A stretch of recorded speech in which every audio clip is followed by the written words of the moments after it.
દોસ્તો નમસ્કાર, હું પ્રોફેસર પ્રયત્કર કાનડિયા. આજે આપણે વાત કરીશું the Indian National Bibliography INB. મિત્રો, બિબ્લિયોગ્રાફી એટલે બિબ્લિયોગ્રાફીના અલગ અલગ પ્રકાર હોય છે. જેમ કે રાજ્યની પણ બિબ્લિયોગ્રાફી હોય, રાષ્ટ્રીય બિબ્લિયોગ્રાફી હોય, સાર્વત્રિક એટલે કે વર્લ્ડ બિબ્લિયોગ્રાફી પણ હોય. કોઈક એક લેખકે કેટલા પુસ્તકો લખ્યા છે એના સંદર્ભમાં પણ બિબ્લિયોગ્રાફી એટલે કે વાગ્મય સૂચિ હોય. કોઈ એક પ્રકાશકે પ્રકાશિત કરેલા પુસ્તકોની પણ વાગ્મય સૂચિ હોય. એ સિવાય વેપારના સંદર્ભમાં ટ્રેડ બિબ્લિયોગ્રાફી પણ હોઈ શકે. એ સિવાય રેરાઇટીઝ એટલે રેર બુકની પણ બિબ્લિયોગ્રાફી હોય કે જે પુસ્તકો અત્યારે માર્કેટમાં ઉપલબ્ધ નથી પણ કોઈ લાઇબ્રેરી અથવા તો કોઈ ચોક્કસ જગ્યાએ સંગ્રહાયેલા છે એવા પુસ્તકોની યાદી. ટૂંકમાં પુસ્તકોની યાદી એટલે વાગ્મય સૂચિ. કોઈ પણ જગ્યાએ ધારો કે વિશ્વમાં પ્રકાશિત થયેલા અલગ અલગ ભાષાના અલગ અલગ દેશોના જે પુસ્તકોની વાગ્મય સૂચિ બનાવીશું એને આપણે કહીશું સાર્વત્રિક અથવા તો યુનિવર્સલ બિબ્લિયોગ્રાફી, વર્લ્ડ બિબ્લિયોગ્રાફી પણ કહી શકાય. તો મિત્રો, અહીંયા આજે આપણે વાત કરીશું the Indian National Bibliography INB. INB એટલે ભારતની અંદર પ્રકાશિત થતા પુસ્તકો અને જે reference library, central reference library દ્વારા આની શરૂઆત 1975માં થયેલી અને અત્યાર સુધી દર વર્ષે INB પ્રકાશિત થાય છે.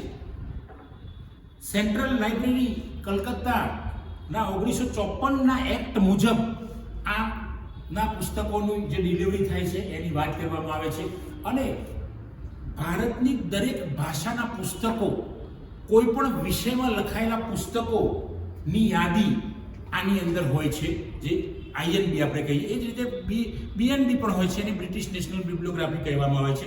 હવે આ 3 ભાગમાં વહેંચાયેલી છે BNB. તો પહેલા વર્ગીકૃત ભાગ કહીશું આપણે, પછી ટાઇટલ અને ઓથર કહીશું અને પછી વિષય એટલે કે સબ્જેક્ટ ઇન્ડેક્સ. તો આ રીતે વહેંચાયેલી છે. આની અંદર માહિતી, બિબ્લિયોગ્રાફિકલ માહિતી હોય છે, એટલે કે પુસ્તકની બિબ્લિયોગ્રાફિક માહિતી.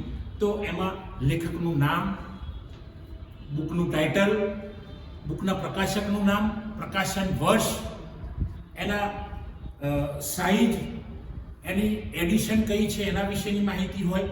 એ સિવાય શ્રેણી એટલે એની સિરીઝ કઈ છે એની માહિતી હશે અને એ સિવાય એના કોન્ટેક્ટ નંબર અથવા તો એનું એડ્રેસ વગેરેની માહિતી એમાંથી આપણને મળી રહેશે. એના ફોન નંબર, ઈમેલ, કે આ બુક કઈ જગ્યાએથી મળશે. તો આ BNB દ્વારા આપણે બુક ખરીદી કરવી હોય તો આપણે કરી શકીએ છીએ. કોઈ વાચક એવો વાચક હોય કે જે કોમ્પિટિટિવ એક્ઝામની તૈયારી કરતો હોય, કોઈ એવો અધ્યાપક હોય, કોઈ રિસર્ચ કરતો હોય, કે એવો સ્કોલર હોય જે PhD કરતો હોય અથવા તો કોઈ માઇનોર મેજર પ્રોજેક્ટ ઉપર એનું રિસર્ચ કામ ચાલતું હોય, તો આવા વ્યક્તિઓએ ખાસ પ્રકારની બુકો ખરીદવી પડે છે. ફોર એક્ઝામ્પલ, કોઈ UPSC, GPSC, ગૌણ સેવા પસંદગી વગેરેની પરીક્ષા આપતો હોય તો એમને ખબર નથી હોતી બધા જ વિષયમાં અથવા તો પોતાના વિષયમાં કયા પુસ્તકો છે. તો INB એ ભારતમાં દરેક ભાષામાં પ્રકાશિત થયેલા પુસ્તકોની યાદી છે. તો એમાંથી તમને એ પુસ્તકો મળી રહેશે અને એ ક્યાંથી મળશે એ પણ ખબર પડી જશે. એની કિંમત શું છે એની માહિતી મળી રહેશે, એનું સરનામું, એનો ઈમેલ એડ્રેસ મળી રહેશે. તો તમે ઓનલાઈન પણ કોન્ટેક્ટ કરી શકો અને ઓનલાઈન પણ મંગાવી શકો છો INBની મદદથી. INBમાં ધારો કે ન્યૂઝપેપર, સામયિકો, ગાઈડ, એ સિવાય નાના નાના વેપારને લગતા જે પત્રિકાઓ બહાર પડતી, આનો સમાવેશ કરવામાં આવતો નથી.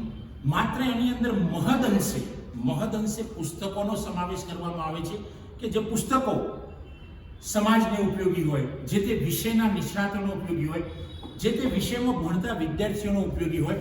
એટલે મિત્રો, INB ધ ઇન્ડિયન નેશનલ બિબ્લિયોગ્રાફી એ દરેક વાચકને કામમાં આવશે, સમાજને કામમાં આવશે, દેશને કામમાં આવશે.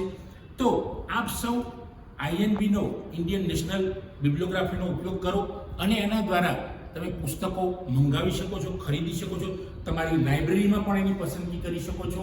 એ સિવાય જો તમે લાઇબ્રેરિયન હોય અથવા તો તમે લાઇબ્રેરી ફિલ્ડ સાથે સંકળાયેલા પ્રોફેશનલ્સ હોય તો પણ તમને આ INB એ ખૂબ ઉપયોગી થશે. તો મિત્રો, આપ INB એ રેફરન્સ સોર્સ છે, એનો ઉપયોગ કરો અને એ ઉપયોગ કર્યા પછી તમને એમ લાગશે કે દુનિયામાં આટલું બધું જ્ઞાન છે અને જ્ઞાનની આ તો માત્ર યાદી જ છે, છતાં પણ આ જ્ઞાનનો ભંડાર લાગશે. એ જ્ઞાનના ભંડાર લાગતી આ IMD-થી તમે આગળ જઈને બીજા પુસ્તકો મેળવી શકશો, પસંદ કરી શકશો. તો મિત્રો, આપ સૌને જો આજનો મારો વિડીયો પસંદ આવ્યો હોય તો લાઈક કરો, શેર કરો, કોમેન્ટ કરો અને જો મારી ચેનલ સબસ્ક્રાઈબ ન કરી હોય તો સબસ્ક્રાઈબ કરો. Thank you friends. જય હિન્દ, જય ભારત.